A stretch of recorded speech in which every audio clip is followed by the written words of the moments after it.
Que Dieu, notre Père céleste, vous bénisse abondamment au nom triomphant de notre Seigneur et Sauveur vivant, Jésus-Christ le juste. Je rends grâce au Père céleste pour cette occasion qu'il me donne de partager sa parole à vous qui l'aimez. C'est moi, Tito Nganda. Bienvenue à cette émission Que dit la parole de Dieu. Aujourd'hui, nous allons examiner les Écritures pour répondre à la question suivante.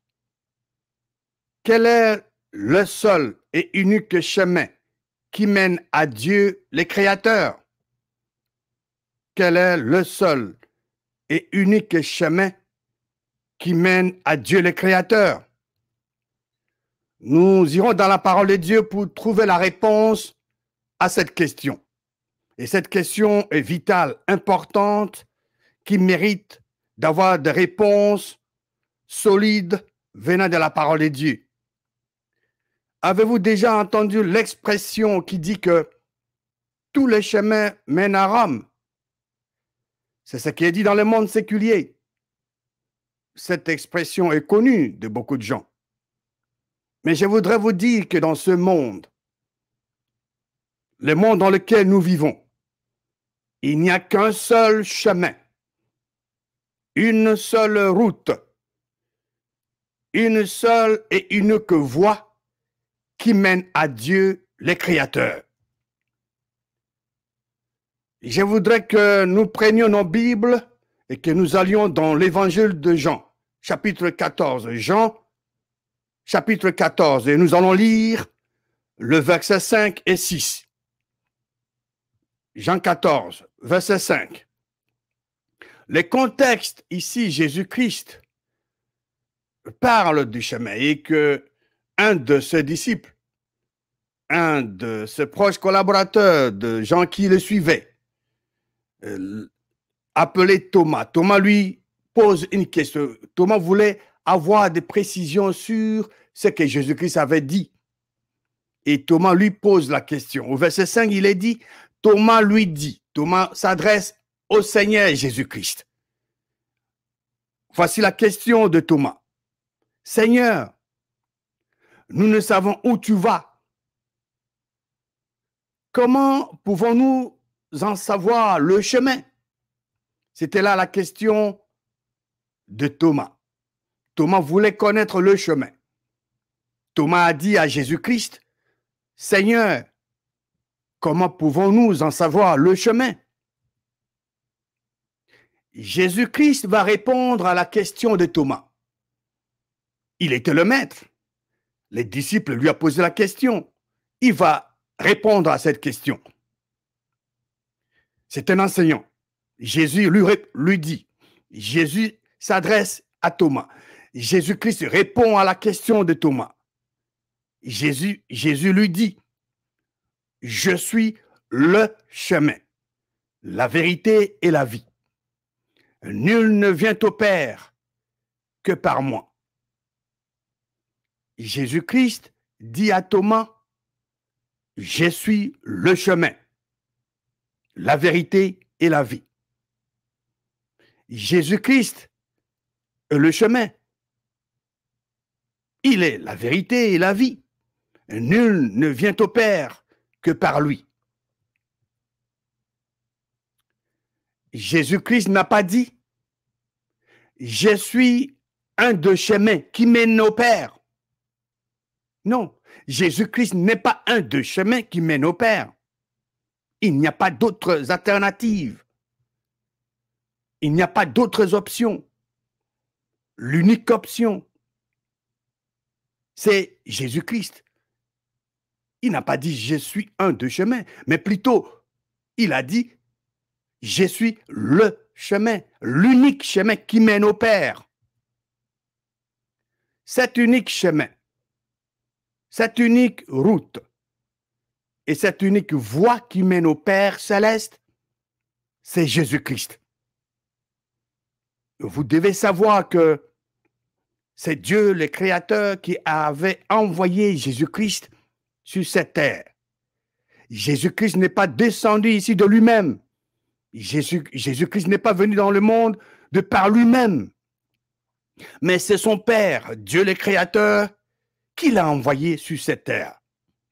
C'est Dieu le Créateur qui a formé Jésus-Christ. C'est Dieu le Créateur qui a fait Jésus-Christ. C'est Dieu le Créateur qui a créé Jésus-Christ. Sans les œuvres accomplies par Jésus-Christ, vous et moi, nous ne pouvons pas avoir accès au Père. C'est grâce aux œuvres accomplies de Jésus-Christ qu'aujourd'hui, vous et moi, nous avons accès au Père. C'est Jésus-Christ qui nous donne accès au Père. Sans les accomplissements de Jésus-Christ, nous n'avons pas accès au Père. Allons dans le livre de Paul, l'apôtre Paul, aux Éphésiens. Éphésiens, chapitre 2. Éphésiens, chapitre 2, et nous allons lire le verset 18.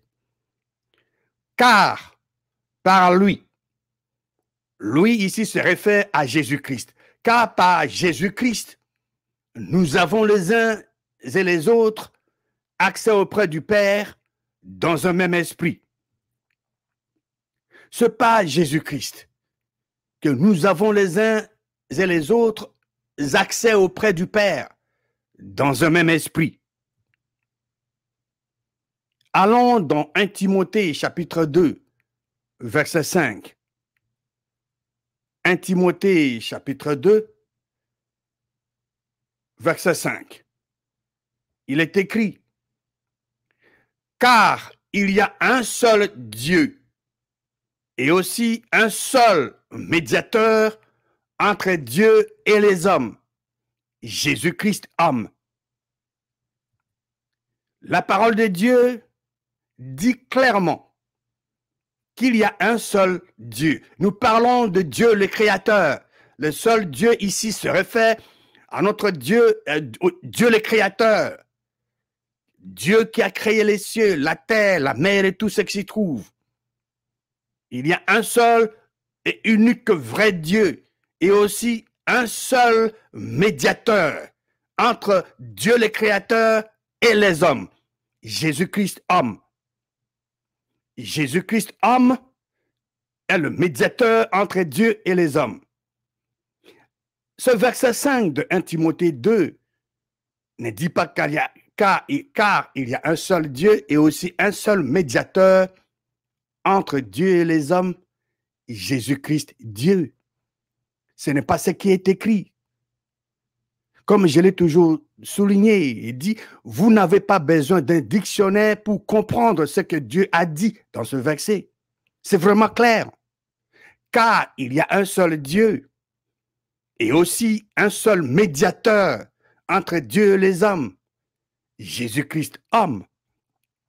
Jésus-Christ homme, pas Jésus-Christ Dieu, Jésus-Christ homme est le médiateur entre Dieu, le Créateur, et les hommes.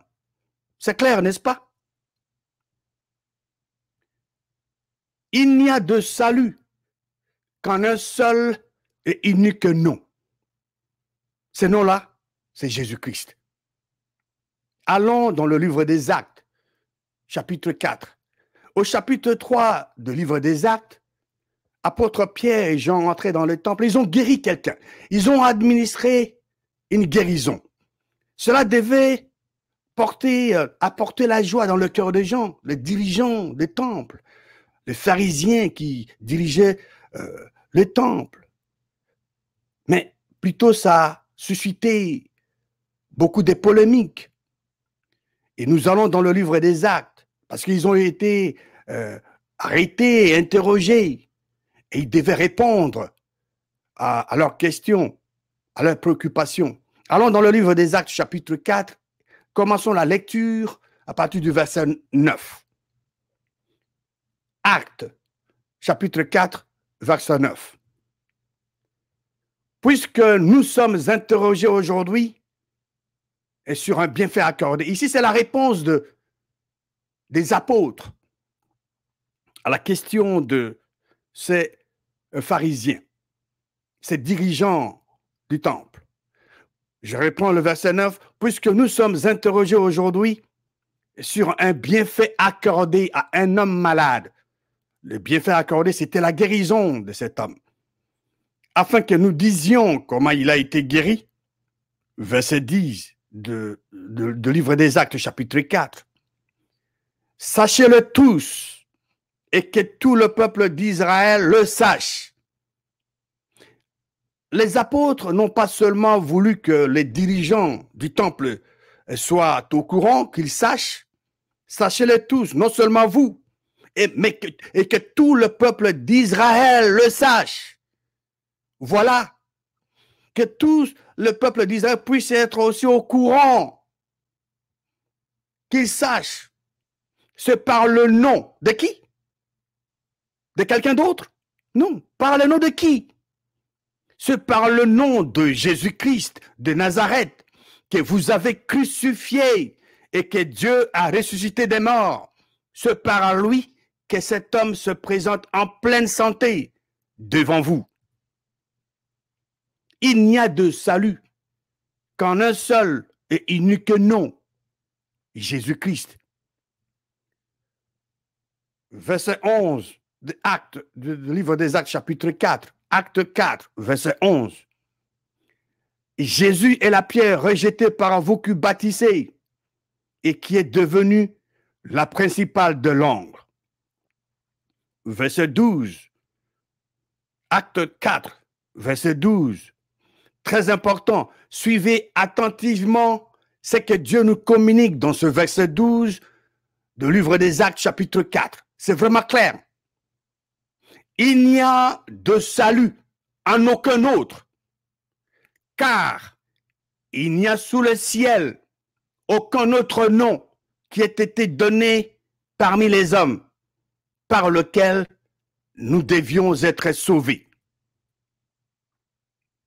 Il n'y a aucun autre nom que Jésus-Christ par lequel nous puissions être sauvés. Nous ne pouvons pas être sauvés tout simplement en appartenant à une église ou en allant à l'église pour Noël et Pâques ou un certain dimanche.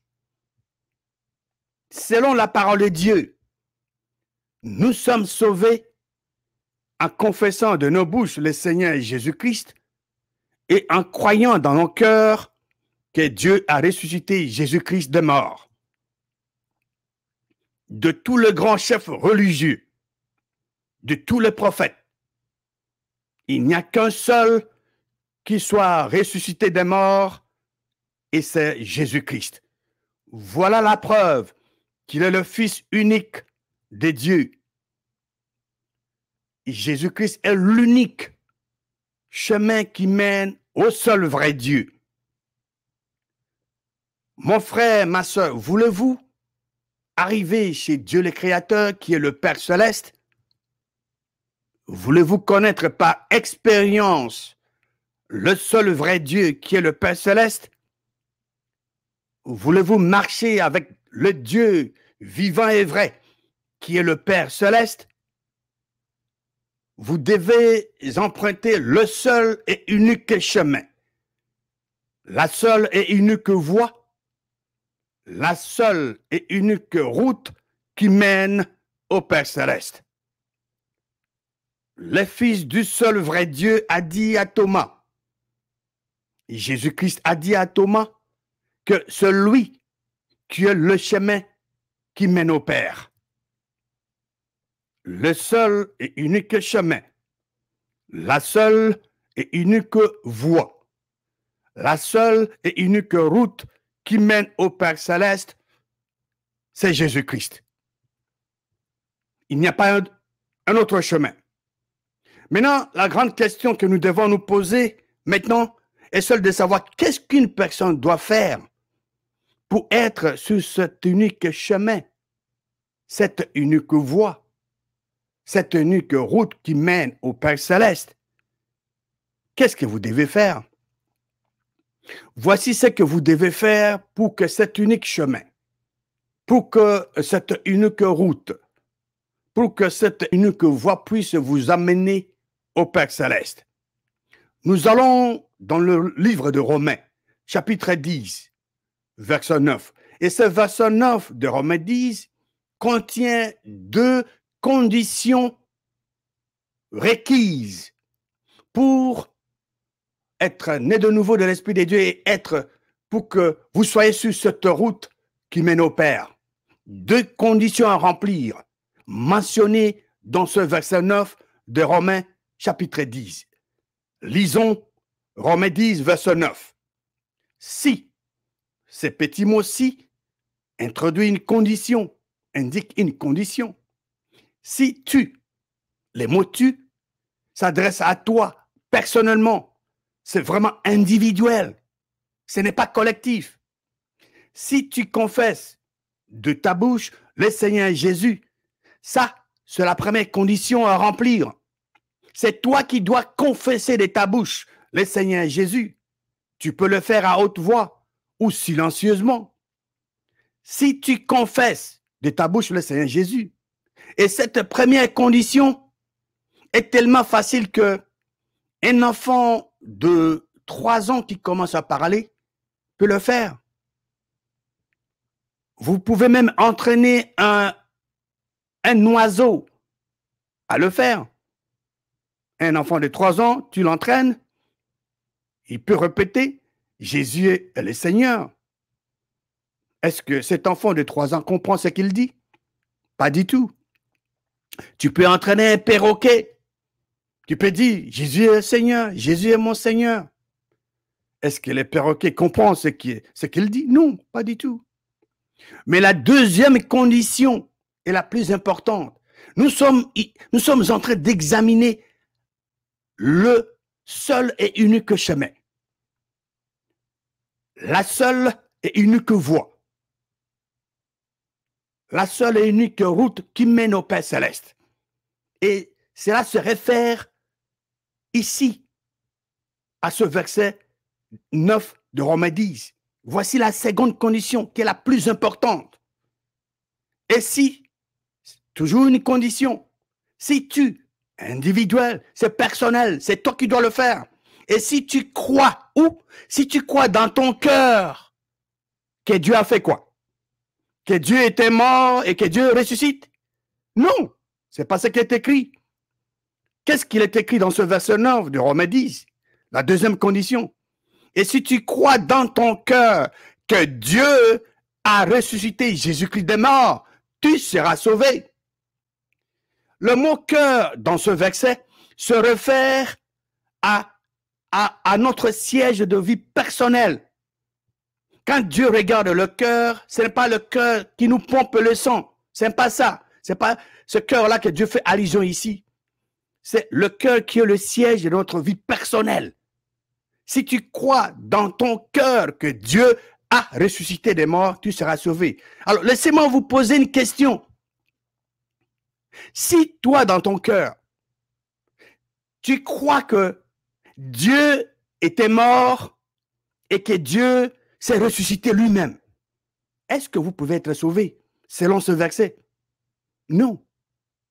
Parce que le verset dit, tu confesses de ta bouche, si tu confesses de ta bouche le Seigneur Jésus, première condition. La deuxième, et si tu crois dans ton cœur que Dieu a ressuscité Jésus-Christ des morts, tu seras sauvé. Pas que tu ne dois pas croire que Dieu était mort et que Dieu s'est ressuscité. Tu ne peux pas être sauvé. La parole de Dieu est simple. Les gens compliquent toujours, mais Dieu est simple et clair dans ce verset. Romains 19 dit que si tu confesses, tu dois confesser ça continuellement de ta bouche que Jésus est le Seigneur.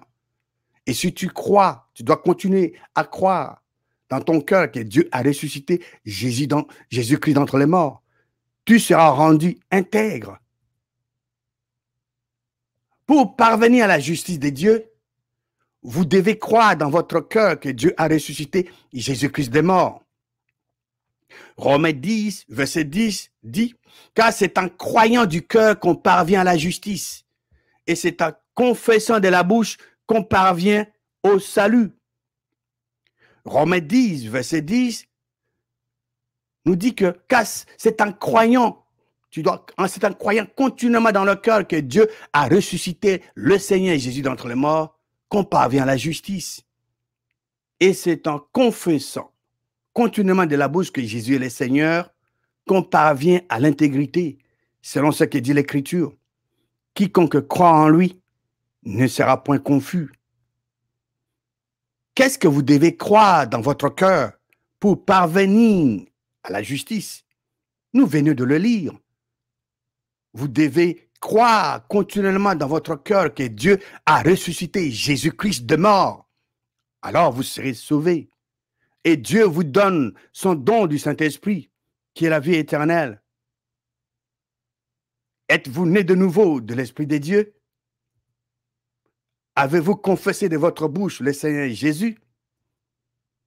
Avez-vous cru dans votre cœur que Dieu a ressuscité Jésus-Christ des morts? Alors la parole de Dieu dit que vous êtes sauvés. Dieu vous a donné son don du Saint-Esprit. Vous êtes devenus fils ou filles du vrai Dieu à jamais. Vous êtes en route pour le ciel et tout l'enfer ne peut vous empêcher d'y aller. Quel est le seul et unique chemin qui mène à Dieu, le Créateur? Selon la parole de Dieu, l'unique chemin qui mène à Dieu, l'unique route qui mène à Dieu, l'unique voie qui mène à Dieu, c'est Jésus-Christ. Et Jésus-Christ nous donne accès auprès du Père.